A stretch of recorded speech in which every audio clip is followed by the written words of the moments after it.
From my understanding, there was at least thought to be three gunshots in the head. It's with a heavy heart.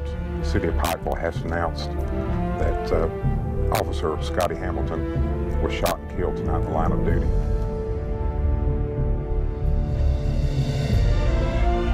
Everybody looked up to him. I myself looked up to him. And it will certainly take our community some time to recover from this.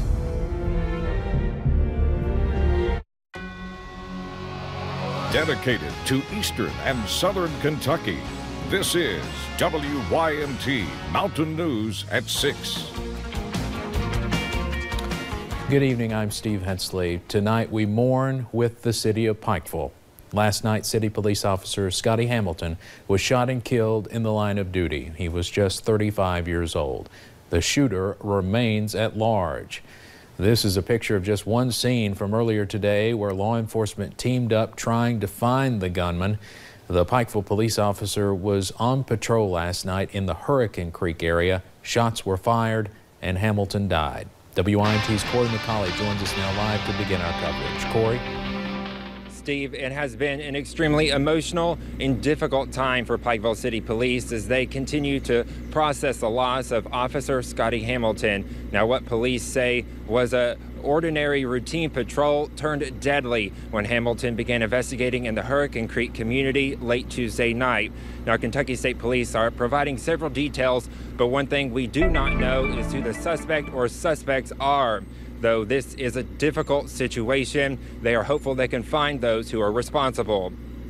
No amount of training can prepare an officer for the day. It's one thing when you hear about a police officer getting killed in California or New York, or even if it's in Kentucky, but maybe in Louisville or Bowling Green, Paducah. But when they learn one of their own died serving the community. When it's something that happens to kind of in your own backyard or, even front yard here in Pikeville, it sort of, personally, it was a different reaction knowing that it was that it was so much closer. Late Tuesday night, Pikeville police learned Officer Scotty Hamilton was shot and killed while patrolling in the Hurricane Creek community. We know that there was at least one gunshot wound to the head, but total number of possible wounds is not known at this time. Police say Hamilton and Trooper Matt Martin were searching a suspicious car and home and got separated. They say Martin heard gunshots and found Hamilton dead. Now police are looking for those responsible and they hope the community can help. You rely on those people who are close by that may have contact or have some type of relationship with this individual or these individuals, however many there may be. Kentucky State Police and special response teams will continue searching through Wednesday night. Now, Hurricane Creek Road is currently closed as police are out there. They are still investigating the immediate area, looking for the suspect. They are asking anyone with information to contact Kentucky State Police Post 9 in Pikeville. Steve, back to you. Corey, thank you very much. Here's some more information we learned today about Officer Hamilton. He was a graduate of Shelby Valley High School in Pike County. Scotty married the love of his life in February 2013. A few weeks ago marked their 5th anniversary. This is one of their engagement photos. Within the last year, they had their first child, a little girl. Outside the old Pikeville courthouse sits this monument. The memorial includes the names of all law enforcement officers killed in the line of duty in the county. Another name will now be etched into history. The death of Scotty Hamilton impacts many people in Pikeville and the surrounding communities. Today, employees at Community Trust Bank gathered together to pray for Officer Hamilton's family, friends, first responders, and the community. They prayed for comfort and healing during this hard time. Taylor Frost will have more on this in just a little bit. Now, as Hamilton's body returned to Pikeville today, dozens of first responders joined the procession. Outside J.W. Call Funeral Home, a large group of people gathered, many just silent or even weeping. WYMT's Macy Marie continues our team coverage. A final return home. People were stopped and getting out of their cars. Police, firefighters, and emergency responders came together to escort Scotty Hamilton's body. It was a great thing to see everybody come out and pay their respects to Scotty. Alvin and Stephen Newsome say they knew Hamilton his whole life. Everybody looked up to him. I myself looked up to him. People filled the sidewalks in downtown Pikeville, showing support. It meant a lot to me to see all those people show up on the side of the streets. A goodbye from the community, loved ones say is well deserved. I want people to know that Scotty was a fine young man, a fine city police officer, one of the best. Friends say they will remember Hamilton not just as a great officer, but as a great man.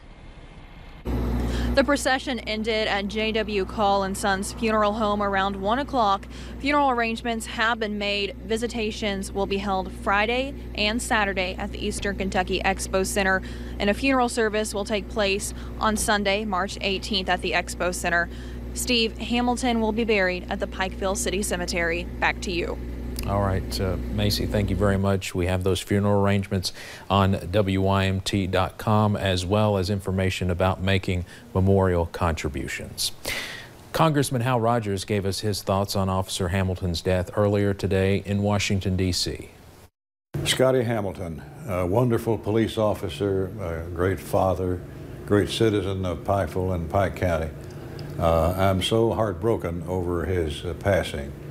The matter's still being worked. It's not solved yet. But for his wife and family and daughter and his brother and sister at the Pikeville Police Department, we offer our deepest condolences. As people woke up to the news of Officer Hamilton's death, many in the community say they are still in shock, and it will take a long time to process the loss. In the days ahead, some told WYMT's Taylor Frost they will do everything they can to honor his life. Steve, many in Pikeville are heartbroken, and as I spoke with many today, they say they will look for ways both big and small to honor Officer Hamilton's life. Lord, we come to you today and we ask you, oh God, hands folded, eyes closed, praying for healing. Comfort their broken hearts on this cold and sad day. The death of Officer Scotty Hamilton took the community of Pikeville by surprise. Alex Cassell says when he heard the news first thing Wednesday morning, he could not believe it. Honestly, one of the nicest, most loving guys you ever want to meet. He worked with Hamilton for a few years at Pikeville Medical Center. Determined to honor his life, he proudly hung this flag outside his home. I bought this flag last year when all this stuff about the police was coming out, and it has a special meaning to me, and it really does today because I hung it in honor of Scotty. Others also brought food and even flowers to the Pikeville Police Department, simply to say, we care. I did it to honor him. He deserves so much more. In the days ahead, many told me they will pull together, rallying behind Hamilton's family, friends, and first responders. Help us to draw close to one another. Reminding each other in times of tragedy, they are not alone. I pray in the name of Jesus Christ. Amen. Amen. A candlelight vigil is scheduled for tomorrow night at 8 p.m. at the Billy Johnson stage in front of the Expo Center, and the funeral has been scheduled for Sunday at 1 o'clock. Back to you. All right, Taylor, thank you. Support for fallen officer Scotty Hamilton is found in many communities across the state tonight. One of our McDonald's here in Hazard is honoring Hamilton with a thin blue line on their reader board that says Pikeville Police Department. Owner Paul Petula says as his restaurant is a personal franchise, he feels it's important to broadcast their support for law enforcement in every way possible, including on social media. It's a horrible tragedy, and we stand with them, and we hope they apprehend the other guy, and we have the utmost respect for all the police officers in our area. Workers say they feel it is important for them to pay their respects to the Hamilton family, even from afar. It never really makes sense why or how someone can take a life so carelessly. We have a picture of Officer Hamilton being taken into J.W. Call Funeral Home today. A young girl will grow up without a father, a wife, now a young widow. But through these tough times, WYMT's Connor James reflects on how his life left a positive impact. As the sun peeked over the mountains, quiet defined a somber morning. Some woke up to the news, others were up all night. A flag at half-staff marks the end of a long day for some first responders who helped to escort the body of Officer Scotty Hamilton to Frankfort overnight. There's a strong bond with fellow law enforcement officers. It's that bond connecting us all. Many of us never met Scotty Hamilton and never will. Yet these mountains blend county lines and you still feel the pain. So when you hurt one, you hurt us all. We did not know him well, and we're not going to pretend like we did. We interviewed him a couple times, and look at him. He was a bright-eyed officer who did his job well. Anyone he worked with can attest to that. He was known as being an excellent investigator. He was just a super guy. And although he worked hard, his friends say he knew how to play too. If he needed to take care of business, police business, he was a policeman. But if he wanted to be your best friend, joke around, shoot basketball, this, that, and the other, he was that too. We will probably never know why a person like Scotty Hamilton was taken from the world, but knowing what kind of a man he was while he was here, maybe in time that can help those who knew him heal. Connor James, WYMT Mountain News.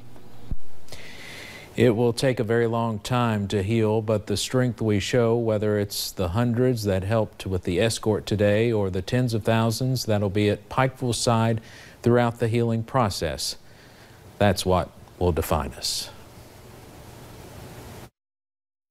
Students across the country and here in Kentucky walked out of classrooms today. It's part of a movement to honor the victims of the Parkland, Florida shooting and the Marshall County High School shooting. Hundreds of Kentucky students left the classroom and went to the Capitol. They rallied on the steps, urging lawmakers to listen to their message. Victor Puente talked to students about what they want to see changed. Several of the speakers here today were from Marshall County.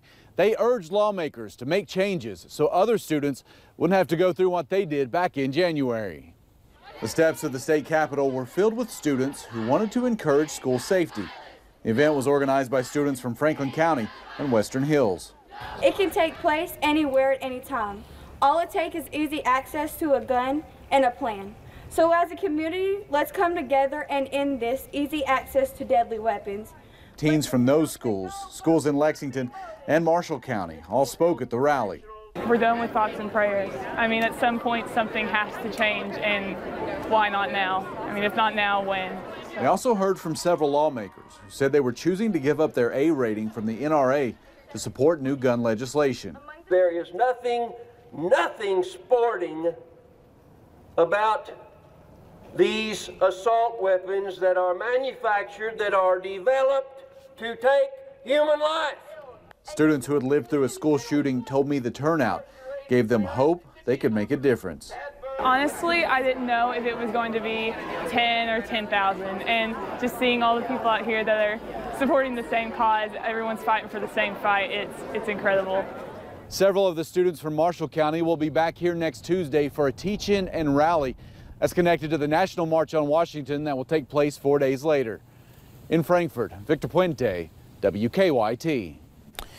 Franklin County school administrators helped with the rally and were at the event.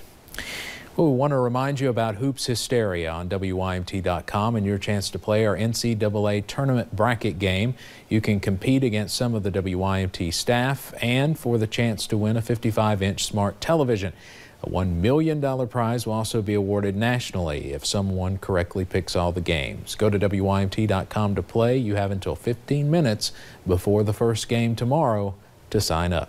And in our latest web poll, we want to know if you have filled out a bracket for the NCAA tournament this year. You can tell us right now on WYMT.com. We'll have the final results Friday at 6.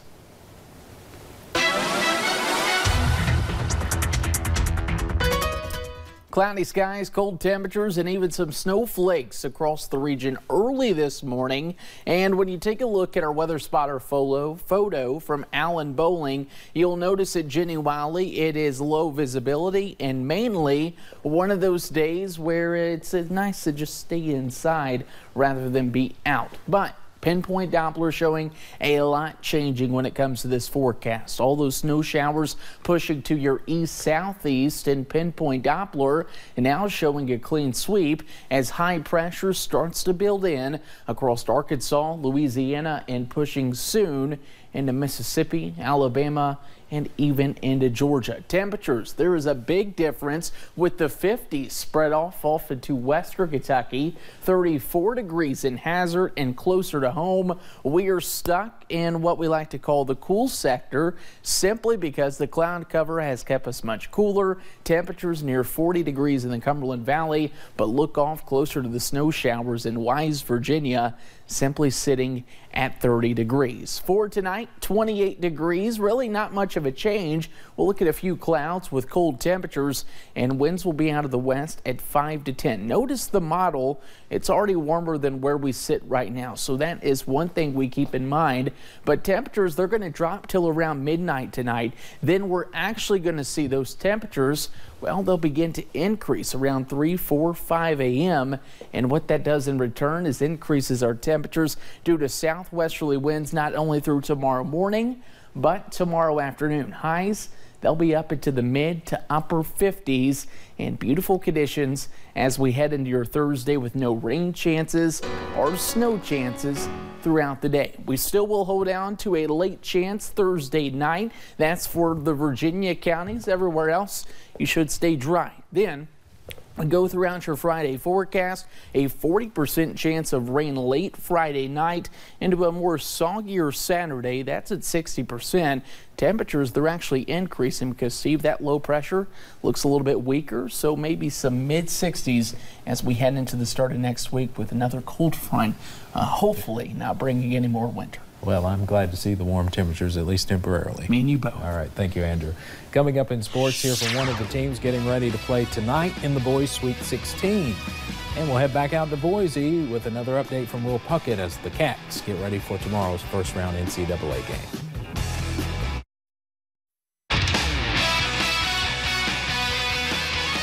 This is WYMT Mountain Sports, your home for the Kentucky Wildcats and local high school sports.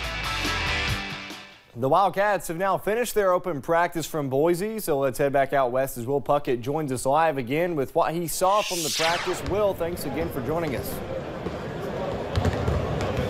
Marcus, good evening. There's one thing that everybody knows about this Kentucky team. They're young. At any given point, they have 4 freshmen and only a sophomore playing on the court. On the other hand, at the opposite end of the court, they're playing a very experienced Davidson team. And if the Cats don't prepare for them, it might be a short NCAA stint. They are a really efficient team. They're an execution team. We're an inexperienced team. We're not an execution team. They're going to take 33-point shots. If they make 20, it has been a heck of a season for us. This is one of the most efficient execution teams I've seen in years. Now, Marcus, Arizona is on the floor right now practicing. A lot of people, unfortunately, are looking past this Davidson team and looking at that Arizona team. Coach Cal said in this press conference he hasn't done that because if somebody asks him, why did you lose to Davidson, and he said he's looking forward to the Arizona team, there's your answer why the Cats didn't perform. Live from the Taco Bell Arena in Boise, Idaho, Will Puckett, WYMT Mountain Sports.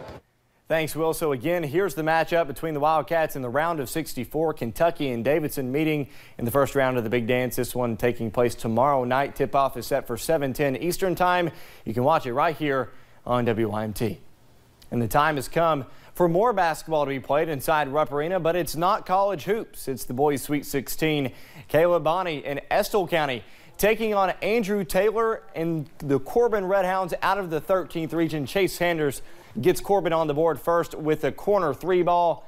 Nothing but net to get the Redhounds going. Estill County responds. Joe Benton driving, pitches it to the lane. Doty for the easy lay-in for the Engineers. Turnovers were the theme in this one, though. Andrew Taylor pokes it away, gets control, takes it up to the rack.